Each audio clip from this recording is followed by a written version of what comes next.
Well, it's enough to make all women's liberationists turn in their graves. A new survey claims the so-called glass ceiling is all in the mind. Apparently, discrimination is not the career woman's worst enemy, but her own lack of self-confidence. Now, in The Devil Wears Prada, Andrea's on the first rung of the career ladder and left feeling unsure about her ambition by a merciless female boss. Stylist Nigel helps to boost Andrea's self-confidence with a reality check.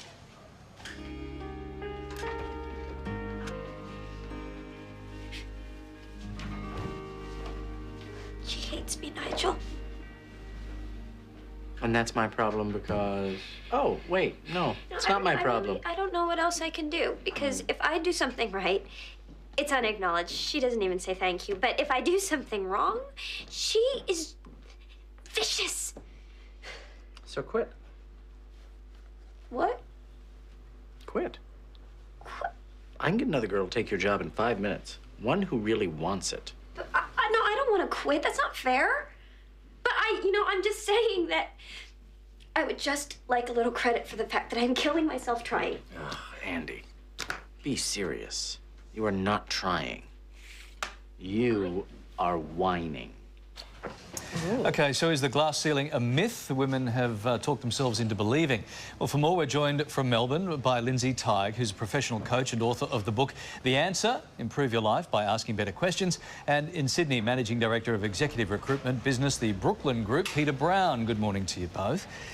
Lindsay, let's start with you. The survey claims that although 75% of women are convinced the glass ceiling exists, only a third believe they had been personally affected in their careers. So are they disillusioning themselves in some way, shape or form?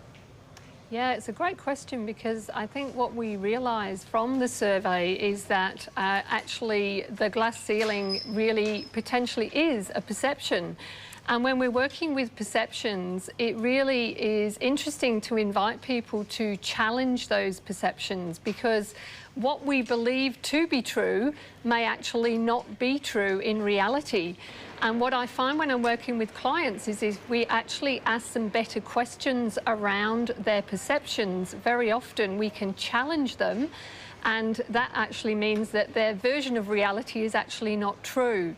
So, yeah, I actually do think that, to be honest, there are some women that are disillusioning themselves based on perceptions that actually aren't really true. OK, is it fair to say, Lindsay, that it's a woman's own fault that they don't achieve the higher ranks? I mean, that's quite a sweeping statement. Is such a far-reaching mentality possible? Yeah, absolutely. I actually do agree with you. That is a very sweeping statement, and I think it would be wrong of us to actually say that it is entirely women's fault, because there is so much evidence out there and examples of there are some real challenges. However, I think to blame the glass ceiling as being the only reason why people don't progress is wrong. And what I always encourage my clients to do, if they are going to hit, saying they're hitting a roadblock, is to actually always look in the mirror and be honest about understanding what is actually really going on. Okay. Because sometimes when we do that, we can actually recognise that there's some things that I can do differently that are going to get me a better result. All right, Peter, let's have a bit of a chat with you here. In your experience, do female managers show less confidence and ambition than their male counterparts, do you reckon? I think it's fair to say we do see quite a few very competent female candidates who don't put themselves forward for whatever reason that might be. But I also think that females or women project confidence differently to males, and I think we're better at picking up the signs of confidence in a male than we are in a female. Sorry, what was that? I think we're just better at actually picking up the signs that a person is projecting confidence if they are doing it in a typically male way. Oh, OK. Right, I get it. Does it help a female employee to get ahead if the employer is also a woman? So if you're a woman working for a female boss?